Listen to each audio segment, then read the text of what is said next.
अस्सलाम वालेकुम। आज मैं आपके साथ मसूर की रेसिपी शेयर कर रही हूँ, जिसको कुछ लोग काली मसूर की दाल भी कहते हैं। इस रेसिपी को बनाना बेहद आसान है। ये 10 मिनट में बन के तैयार हो जाती है। इसके लिए मैंने किया है कि मैंने 1 कप जो है मसूर ले लिए हैं और इनको अच्छे तरीके से मैंने वॉश करने के बाद हाफ़ एन आवर के लिए सोक कर दिया था। और सोक करने के बाद मैंने इनको डायरेक्ट ऐड कर दिया प्रेशर कुकर में। और अगर आप देगची में बना रहे हैं तो आप इसको ज़्यादा देर के लिए सोक कर लें। 2 मैंने मीडियम साइज़ के प्याज ले लिए थे, जिनको थोड़े से पानी के साथ ब्लेंड करके वो मैंने इसमें ऐड कर दिया। साथ में मैंने 2 जो थे वो टमाटर ले लिए थे मीडियम साइज़ के, उनको भी ब्लेंड करके ऐड कर दिया। 1 टेबलस्पून मैंने यहाँ पे अदरक और लहसुन का पेस्ट डाल दिया।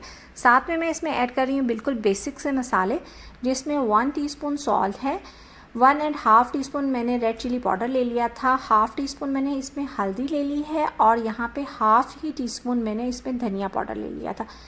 जस्ट आपको ये बेसिक से मसाले इसमें ऐड कर देने हैं। साथ में मैंने इसमें ऐड कर दिया 4 कप पानी। 1 कप दाल थी और 4 कप मैंने इसमें पानी ऐड कर दिया, यानी दाल से 4 गुना ज़्यादा पानी।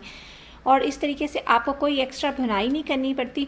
और जब आप टमाटर को और प्याज को आप इस तरीके से ब्लेंड करके डालते हैं तो जो दाल है उसका जो टेक्सचर है वो बहुत ही क्रीमी सा बन के तैयार होता है। आप इस तरीके से जब दाल बनाएंगे तो आपके घर वालों को बहुत पसंद आएगी और इसमें कोई प्याज या टमाटर अलग से तैरता हुआ भी नज़र नहीं आएगा। आपको इसको जस्ट 6 मिनट के लिए प्रेशर कुकर में पकाना है और 6 मिनट के बाद आपकी बहुत ही परफेक्ट किस्म की जो दाल है वो बन के रेडी हो जाएगी। आप ये देखें, 6 मिनट के बाद जब मैंने इसका लीड उतारा है तो जो दाल है वो बहुत ही अच्छे तरीके से पक चुकी हुई है।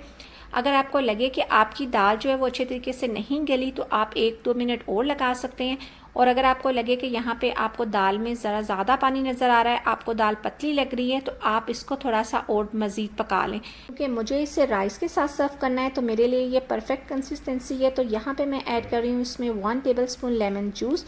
साथ में मैं इसमें ऐड कर रही हूँ थोड़ा सा पुदीना, थोड़ा सा मैं इसमें धनिया ऐड कर रही हूँ। साथ में मैंने 1 मिर्च जो है हरी मिर्च वो मैंने काट के डाल दी है। साथ में मैंने थोड़ा सा इसमें जूलियन कट जो है वो अदरक ऐड कर दिया।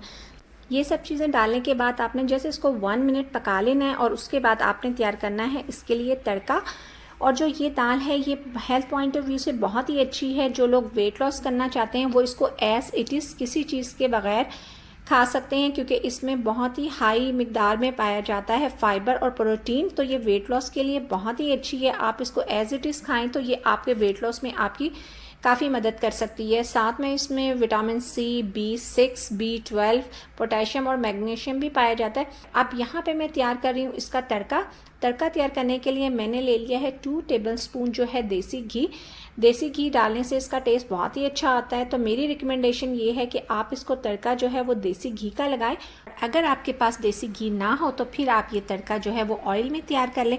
तो यहाँ पे जब देसी घी गर्म हो गया तो मैंने इसमें ऐड कर दिए जो थे 3 जो थी लहसुन की कलियाँ, वो मैंने चॉप करके इसमें ऐड कर दी। और जब लहसुन जो है वो लाइट ब्राउन होना स्टार्ट हो गया तो मैंने इसमें ऐड कर दी 2 जो होल वाली रेड मिर्चें होती हैं वो, और 1 टीस्पून जो है वो मैंने इसमें ज़ीरा ऐड कर दिया था।